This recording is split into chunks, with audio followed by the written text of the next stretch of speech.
Glória a Deus. Bom, vamos para o nosso texto de referência. Atos, capítulo 2, verso 42. Diz assim: E perseveravam na doutrina dos apóstolos, na comunhão e no partir do pão e nas orações. Graças a Deus, irmãos, estamos concluindo o que nós propusemos no início do mês. Iniciamos falando sobre os pilares da igreja, baseado nesse texto de referência, como nós vimos, né? Atos 2:42, como também, servindo aí de parâmetro, o livro de Jamê, cujo título é Pilares da Vida da Igreja. Então, queremos aqui agradecer os irmãos, agradecer a George, agradecer a Éder, a Anderson, que nesse mês de outubro, juntamente conosco, compartilhamos sobre esse assunto. Também agradecer aos irmãos que pacientemente estiveram aí conosco, todo sábado à noite, ouvindo aí. Isso é bom. Me faz lembrar também a fala de Salomão, que ele diz lá no livro de Eclesiastes, que é melhor o fim das coisas do que o seu começo. É porque revela, nós estamos aqui na fase de conclusão, né, desse assunto, o fim revela que nós vencemos, somos vencedores. Essa expressão também aparece lá no livro de Apocalipse. Aparece 8 vezes. Fala dos vencedores. E se tem vencedores, tem também perdedores. Mas acontece que, concernente ao reino de Deus, nós não competimos com o outro. O outro não é um rival. Sabe quem é um rival? O impostor que habita em nós, a velha natureza. Nós vencemos ao vencedor, o texto se refere lá, fala justamente que esses que venceram o impostor, o velho homem, a velha natureza, e permitiu que Cristo a cada dia crescesse. Esse é o vencedor. Então, graças a Deus, estamos chegando ao final desse assunto para podermos comemorar. Então, voltando à fala de Salomão, melhor é o fim das coisas do que o começo delas. Bom, e esses vencedores descritos lá em Apocalipse, um dos aspectos que faz com que eles chegaram ao fim, concluíram a missão, foi a oração. E a oração, dando sequência ao nosso estudo, é o quarto pilar. Então, já falamos sobre a doutrina dos apóstolos, que é uma pessoa, remete a Cristo, os ensinamentos, aquilo que o Senhor orientou nas Escrituras, e, sendo repetitivo, compactando esses ensinamentos. Temos lá Mateus 5, 6, 7, Efésios 4, 5, 6.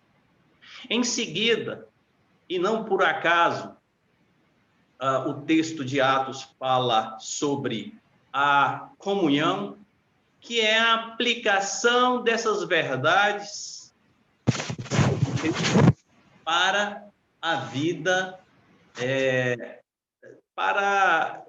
com o outro. Como eu devo reagir para com o outro e para com o Senhor. Terceiro pilar, partir o pão. nós falamos aqui na semana passada, partilhar a vida, compartilhar o que nós temos, o nosso tempo, a nossa disposição, o nosso fôlego para com o outro. Não necessariamente uma ação social, comprar uma cesta básica, olha, vender algo, tá, mas é durante a nossa vida. Repartir a vida é mais do que momentos. E, por fim, oração. E o texto lá, enquanto os demais está no singular, doutrina, comunhão, partir do pão, vem orações no plural. Por que no plural? Porque ela se dá também no singular e o endereço nós já conversamos, ensinamos, compartilhamos sobre esse texto de Mateus capítulo 6, que Jesus ensina sobre a oração. E fala logo no início, verso 9, que devemos entrar no nosso quarto, em secreto. Fala do indivíduo e Deus, eu e Deus. Mas também se dá no coletivo. E a gente vê lá em Mateus 18, Jesus, 18, verso 19, falando que onde estiver 2 ou 3 reunidos no nome dele, ele sendo o centro, que ele estaria ali e que poderíamos pedir e ele concederia. Então, individualmente, um tipo de oração, o coletivo, outro tipo de oração. E para eu concluir aqui essa introdução, o Senhor também fala para não desfalecer. Isso está lá em Lucas 18 a partir do verso 1. Fala para não, quanto à oração, não devemos desfalecer ou esmurecer, mas perseverar. E perseverar, olha, eu vou e volto. Atos 2 começa justamente com e perseveravam. Nós já trabalhamos também esse assunto aqui por diversas vezes.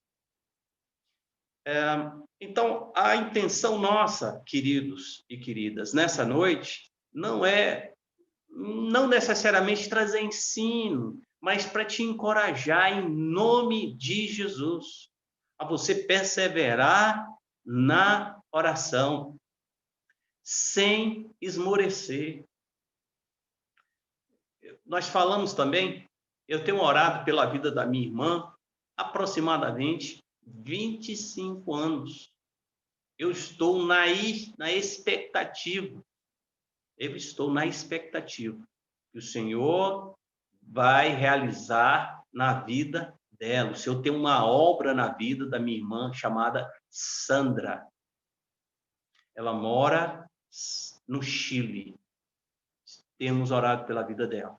E eu sei que o Senhor, no tempo dele, vai concretizar, porque ele já ouviu a nossa oração, mas ele vai concretizar essa oração. Amém? E vou convidar a George. George, nos ajuda aí sobre esse aspecto da oração que revela a nossa incapacidade, a nossa incompetência e dependência de Deus. Por favor. Amém. Boa noite, mais uma vez. Como o Cal falou, a gente entra aí no quarto pilar, né, da vida da igreja. E enquanto o Cal estava falando aí, eu não tinha feito essa relação ainda, né? A gente está falando de pilar, que é uma estrutura de suporte, né, trazendo para um pouquinho para um conhecimento técnico,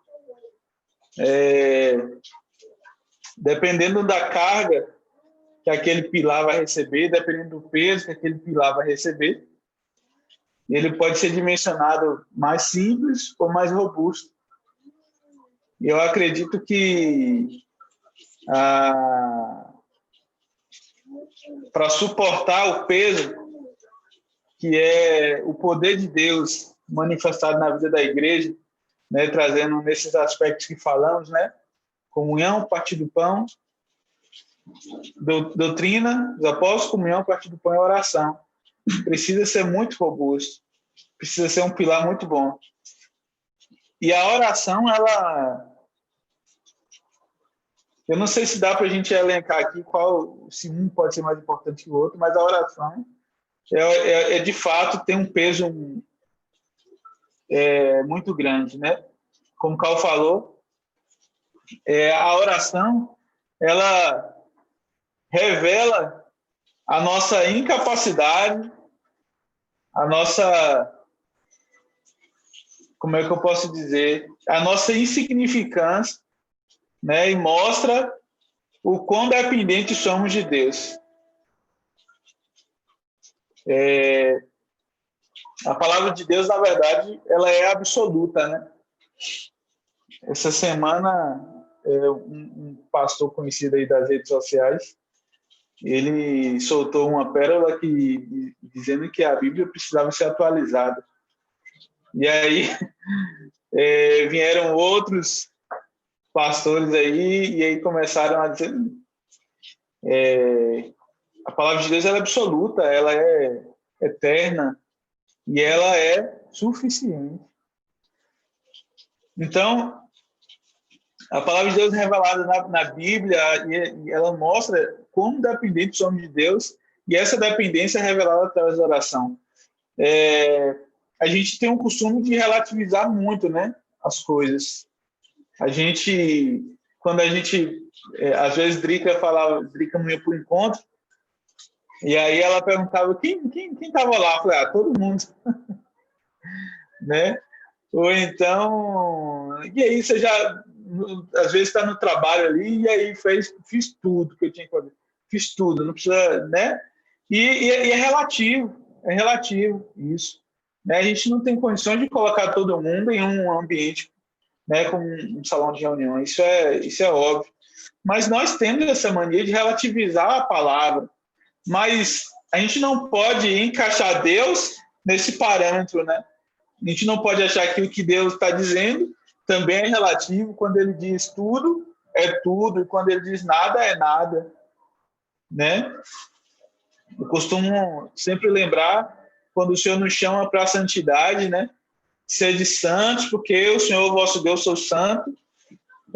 Se acreditássemos que não podemos ser santos, nós estaríamos desmentindo o Senhor, né? Jogando fora aquilo que ele diz sobre nós. Somos santos porque o Senhor nosso Deus é santo e ele colocou o Espírito dele dentro de nós para que pudéssemos ser santos. Se não fosse Deus, se não fosse o Espírito Santo, de fato isso não aconteceria. E ele diz lá em João 15, no versículo 5, que sem ele nós não poderíamos fazer nada, né? Sem mim nada podeis fazer. Então, se ele diz que sem ele nós não podemos fazer nada, é porque não podemos fazer nada, né? Não podemos relativizar o que o Senhor diz. Então, é através da oração que, de fato, nós manifestamos a nossa incapacidade. Ô, moço, Ravi está puxando fio aqui.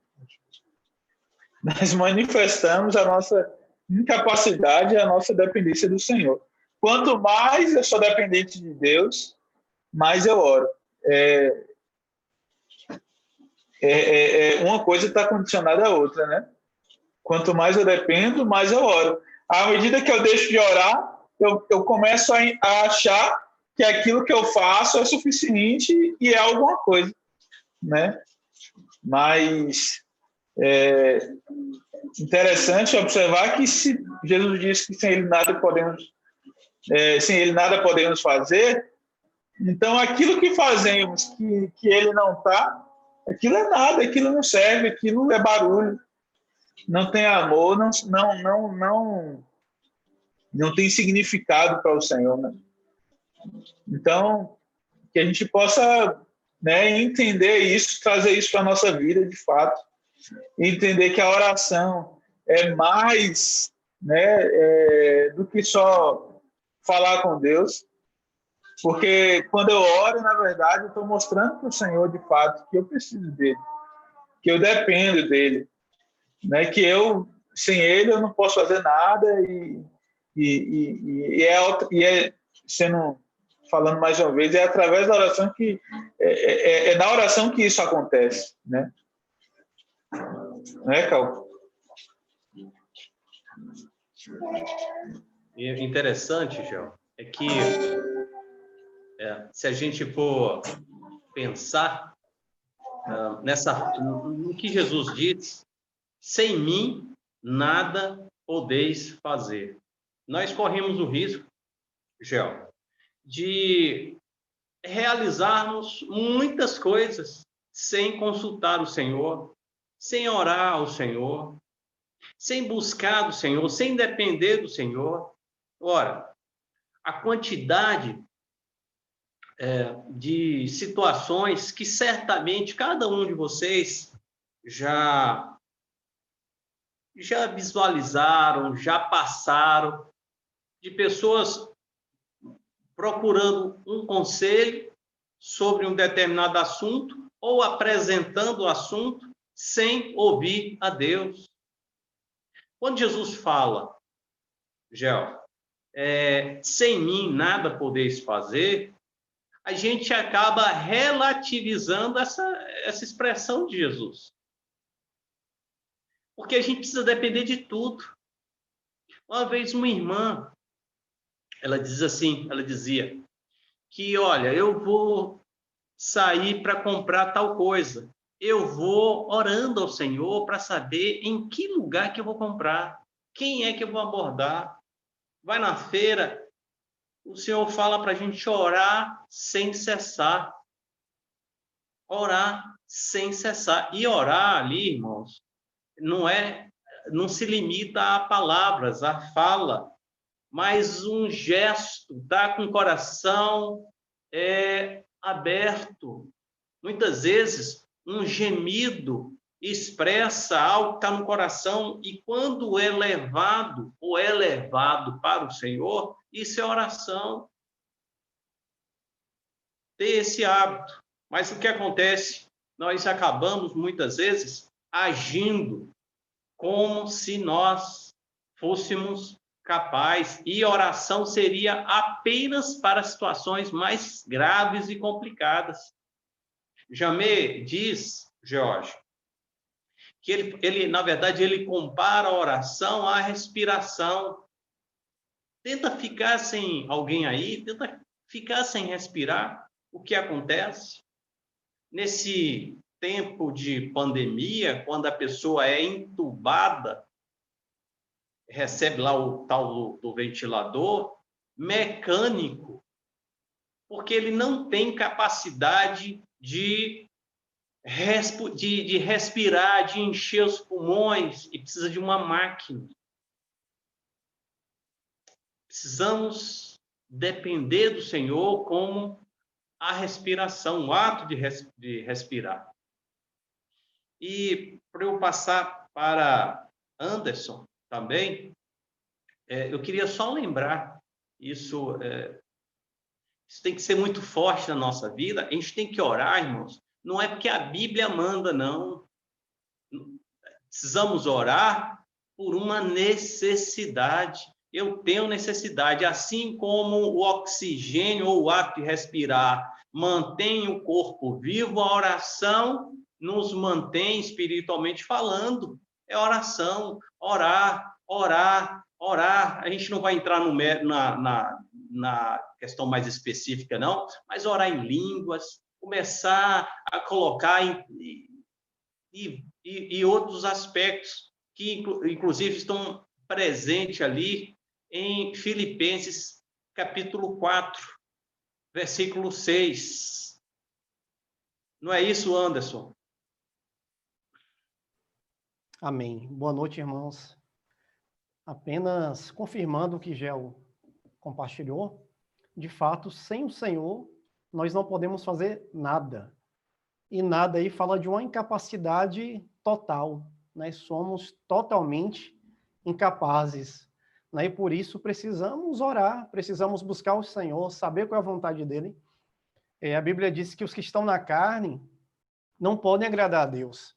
Por mais que a gente se esforce, ou faça com a melhor motivação, né, da melhor forma possível, se a gente não fizer segundo o Espírito, segundo a vontade de Deus, a gente vai estar na carne. E a carne, para nada, presta. Né? Para o Senhor não tem valor algum. Né? O nosso valor está em fazer a vontade de Deus, em sermos guiados pelo Espírito. Então, precisamos, de fato, né, depender do Senhor e andar no Espírito, né? Porque tem até um livro, O Perigo do Lado Bom da Alma. Eu acho muito interessante esse livro, né? Existem pessoas, por mais que muitas vezes, eu não sei se vocês conhecem, mas eu particularmente conheço, que são naturalmente boas, né? Pessoas assim que servem, que amam, mas que não conhecem o Jesus. E quando você vai falar de Jesus com essas pessoas, geralmente elas não querem, porque a vida delas está tudo bem, porque elas se sentem justas, né, diante de Deus, porque fazem boas obras, porque servem melhor e mais do que a maioria das pessoas. Mas a carne não serve para nada. A Bíblia diz que Cristo é a nossa paz. Então, só em Cristo, fomos feitos agradáveis a Deus, podemos agradar o Senhor. Então, dependamos de fato, né, do Espírito Santo, do Senhor, para que venhamos de fato fazer a vontade de Deus. E a oração fala de dependência, né? A oração é como se fosse oxigênio, né? Como o Carl falou, respirar, né? Oxigênio, né? Sem oxigênio a gente morre, né? E a oração é algo normal, natural na vida de um discípulo de Jesus. Não existe, né, uma igreja viva que não ora. Uma igreja que não ora é uma igreja morta, né? Uma família que não ora é uma família que está doente, não é uma família saudável, né? Mas a gente ora não é para mudar a vontade de Deus, para que Deus faça a minha vontade. A gente ora, na verdade, para conhecer a vontade de Deus. A gente ora para que a vontade de Deus seja feita, né? Para que nenhuma circunstância a vontade de Deus deixe de se realizar em nossas vidas. Então, quando é interessante que Jesus faz essa oração, Senhor, se possível for, passe de mim esse cálice, contudo, não seja feita a minha vontade, mas a tua. Né? E quando eu falo da gente falar dessa mesma forma diante do Senhor, não são as palavras, mas é a atitude do coração. A nossa atitude tem que ser de fato essa. Contudo, seja feita a tua vontade, né? Não a minha vontade, mas a tua. Por quê? Porque Deus sabe o que é melhor para nós. Deus tem o melhor para nós, o Senhor conhece. Deus vê lá na frente. A gente está limitado, né? Pelas circunstâncias, pelo que os nossos olhos podem enxergar, mas o Senhor enxerga lá na frente, né? A intenção de Deus, a gente tem que crer, né, que a intenção do Senhor sempre vai ser a melhor intenção. Deus tem a melhor intenção para os seus filhos, assim como um pai normal, uma mãe normal tem a melhor intenção para os seus filhos, ainda que muitas vezes errem, né, os pais naturais, mas o nosso Deus não erra, né? O nosso Deus, ele não falha, ele sabe o que é melhor para nós e a gente pode descansar na vontade de Deus, que é boa, que é perfeita e que é agradável. Tem um texto lá de Deuteronômio 8,16, não precisam abrir, eu só vou fazer referência a ele, que diz assim, que no deserto te sustentou com maná, que teus pais não conheciam, para te humilhar e provar, e, afinal, lhe fazer bem. Né? Essa é a intenção de Deus, é nos fazer bem, não é simplesmente nos humilhar por humilhar, ou nos deixar em situações difíceis, simplesmente porque Ele quer que a gente passe por aquilo para nos provar, simplesmente. Não é porque Deus quer nos fazer o bem. Em Jeremias 29:11, ele vai dizer basicamente a mesma coisa. Ele vai dizer, eu sei que pensamentos tenho a vosso respeito, diz o Senhor, pensamentos de paz e não de mal, para vos dar o fim que desejais. Para vos dar o fim que desejais. Podemos descansar na vontade de Deus, na intenção de Deus. E quando eu digo assim, poder descansar na vontade de Deus, irmãos, não é a gente orar uma vez, duas vezes, e Deus, de repente, não responder nem sim e nem não, e a gente desistir e falar, está entregue nas mãos de Deus. Não é isso. Aqui a gente está falando de perseverar na oração. A gente precisa perseverar até Deus fazer a vontade dele. Ainda que essa vontade dele seja um não. Né? Se for um não, amém. A gente precisa crer, como eu disse aqui, que Deus tem o melhor para nós. E o melhor para nós é sermos parecidos com Jesus. E aquilo que for necessário para que a gente seja parecido com Jesus, o Senhor vai fazer, Ele vai permitir. Então podemos descansar de fato, né, que todas as coisas, né, cooperam para o bem daqueles que amam a Deus. Eu fiz uma pergunta que eu coloquei na minha anotação: qual tem sido o meu refúgio? Né? Ou quem tem sido, em quem temos nos refugiado? Por que essa pergunta? Porque aquilo ou a quem nos refugiamos se torna um Deus para nós. Né? Muitos podem se refugiar, né? E agora a gente já está chegando aí no final do ano, né? Nada contra as viagens, eu gosto muito de viajar. Para mim, uma das melhores coisas que tem de se fazer é viajar. Então, quem pode, né, aproveite. Mas muitas vezes a gente pode, a viagem, o conhecer outro lugar, pode ser um Deus para nós. A gente pode se refugiar, o nosso descanso pode acabar sendo uma viagem. Nada contra a viagem, como eu disse, eu gosto. Mas a viagem não pode ser o nosso Deus, né, o nosso refúgio.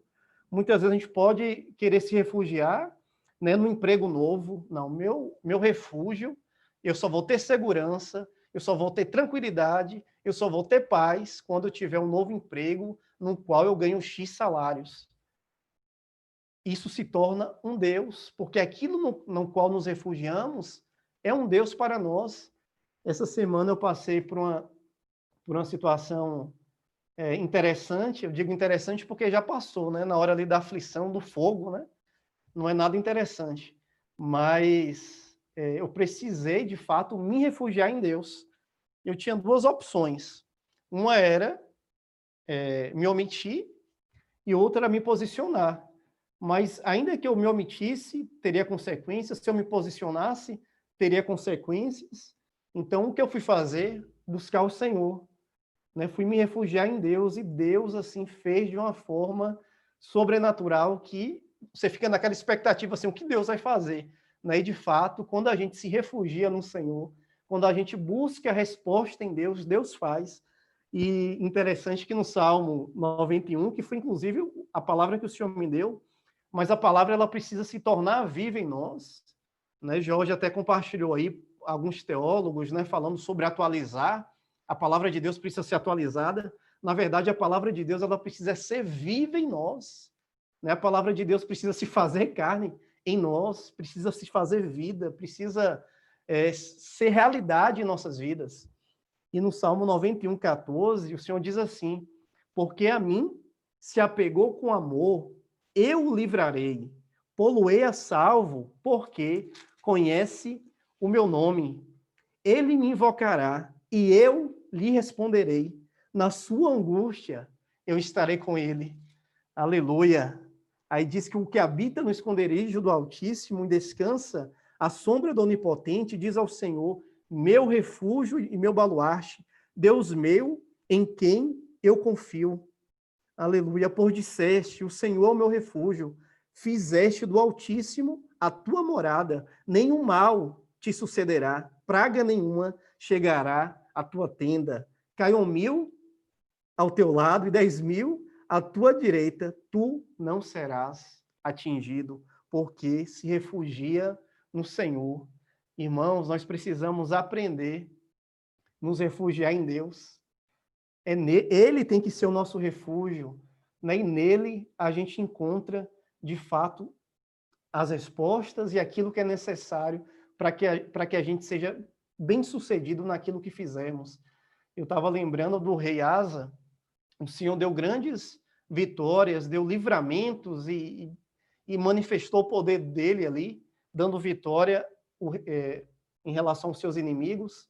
em relação a impérios, ou imperadores, ou reis, e nações que era mais forte do que o povo de Israel, e Deus deu a vitória, mas Deus se entristece com ele, porque no momento que ele fica doente, ele não busca o Senhor, ele vai se refugiar nos médicos. Não tem problema algum procurar um médico, o problema não é esse, não é o médico, não é o remédio, o problema é onde nós colocamos o nosso coração. A questão é onde nós nos refugiamos. Precisamos nos refugiar no Senhor. E a oração, e é um tópico também que eu quero compartilhar, ela nos livra da ansiedade. A única forma, ou a melhor forma de ficarmos livres, né, da ansiedade é nos refugiando em Deus.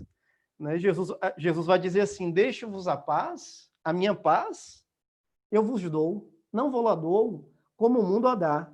Aí não se turbe o vosso coração, não fique perturbado o vosso coração, nem se atemorize o vosso coração. A paz de Cristo, a paz que Cristo nos dá é uma paz permanente. Mas a paz do mundo é uma paz o quê? Circunstancial. Porque o mundo se refugia na segurança, ou melhor, na segurança não, na instabilidade, como a palavra ensina, né? O mundo se refugia na instabilidade das riquezas.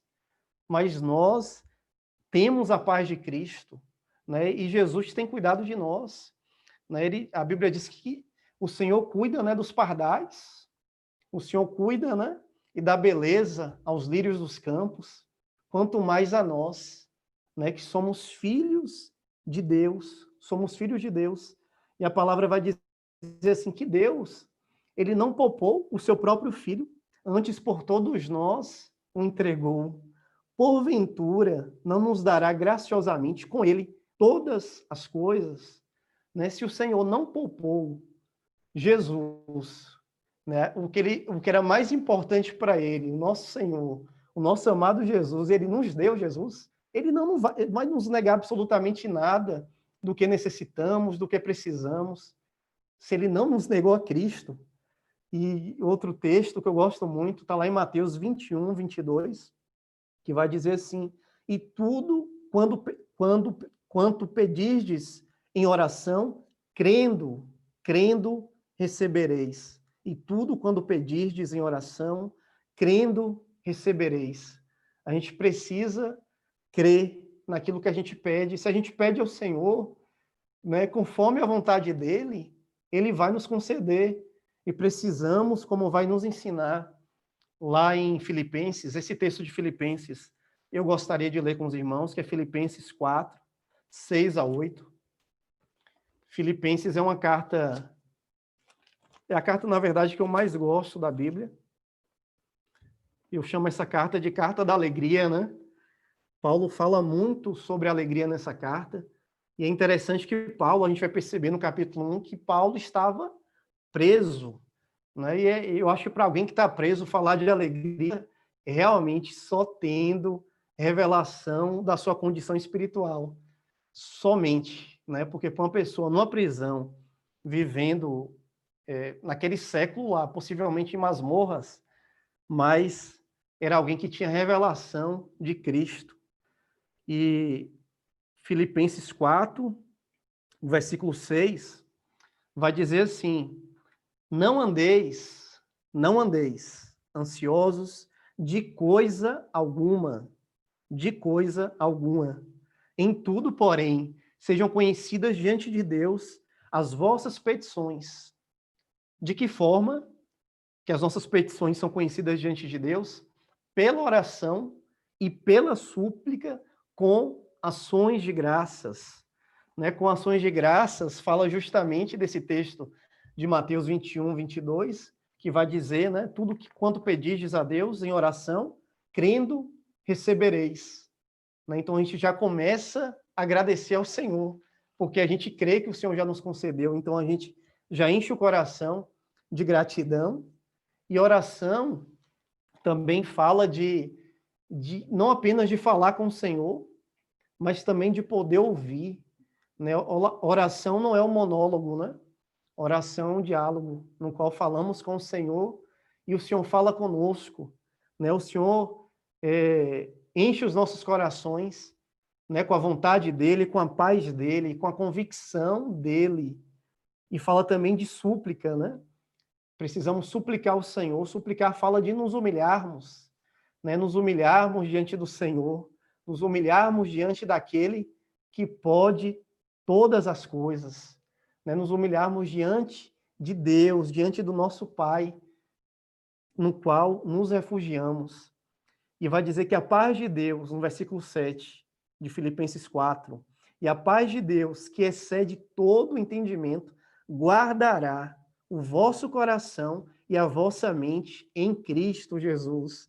Em Cristo fala dentro de Cristo, dentro dele. Né? A nossa mente, o nosso coração dentro dele, né? No lugar onde o inimigo, as setas do inimigo não pode nos atingir, porque a nossa mente e o nosso coração vai estar guardado dentro de Jesus.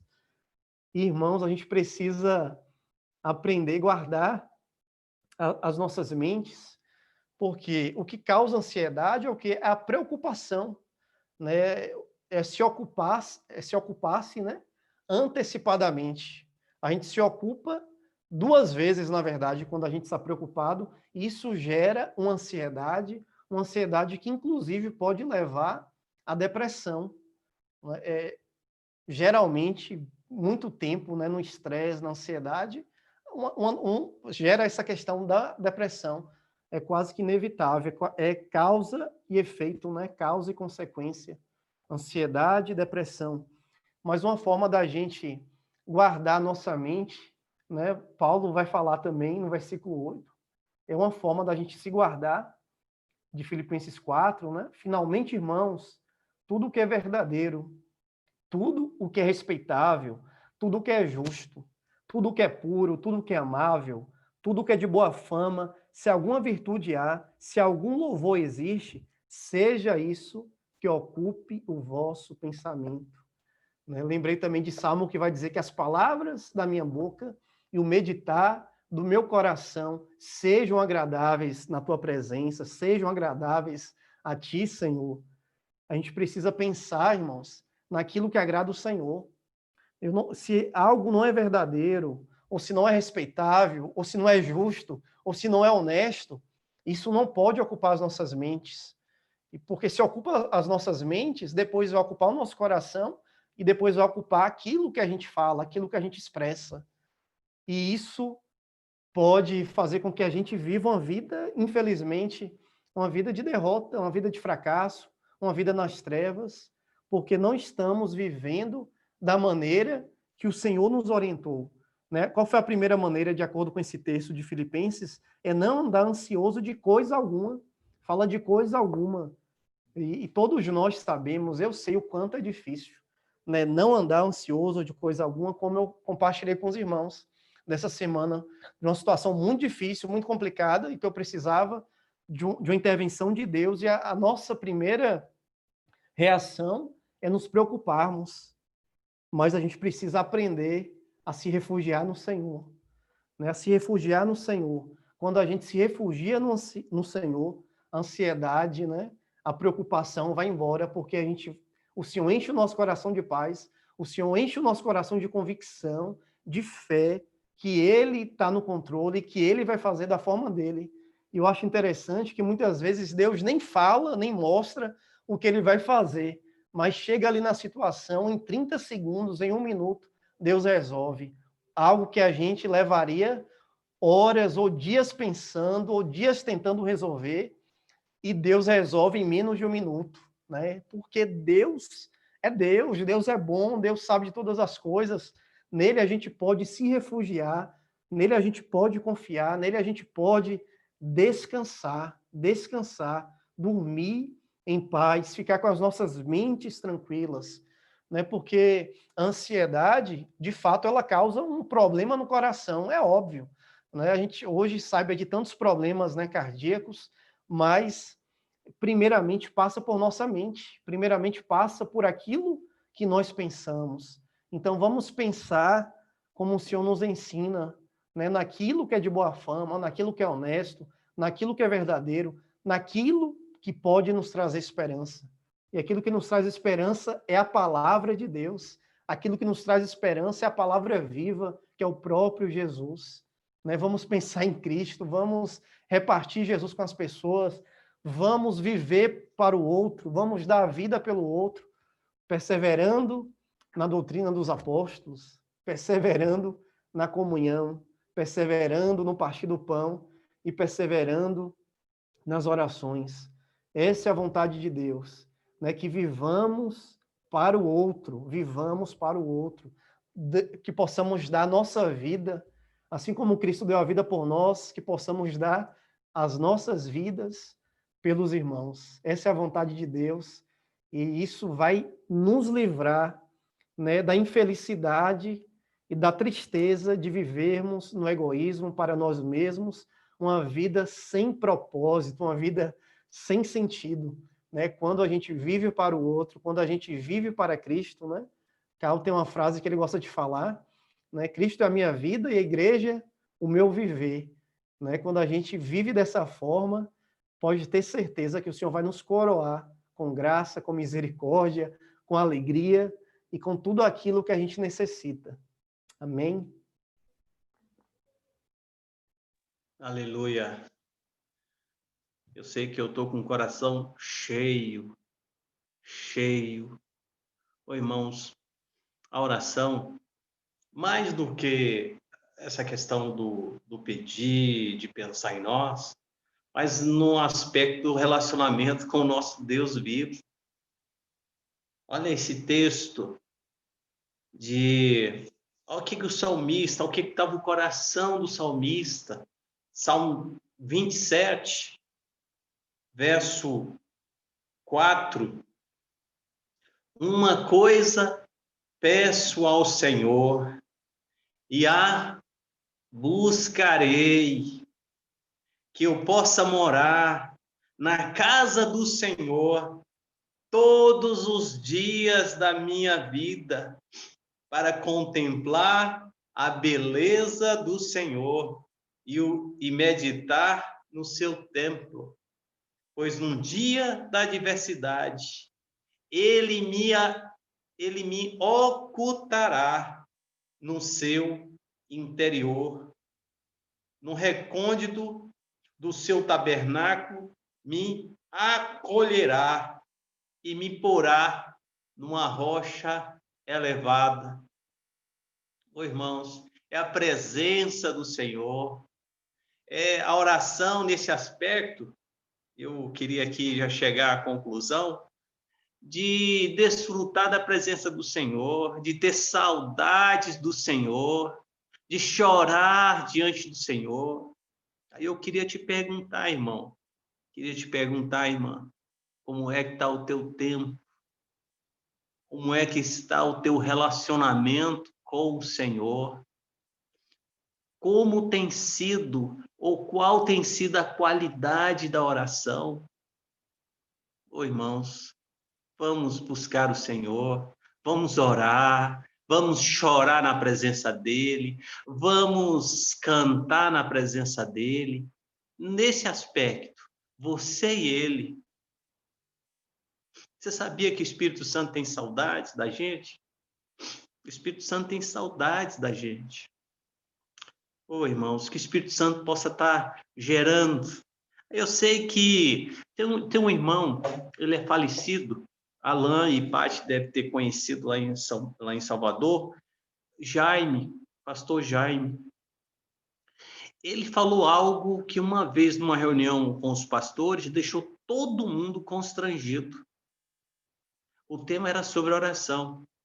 E Jaime diz o seguinte, que ele estava muito triste, porque ele só conseguia estar diante do Senhor 4 horas por dia em oração. Ô, irmãos, houve um silêncio no local. Todo mundo abaixou a cabeça.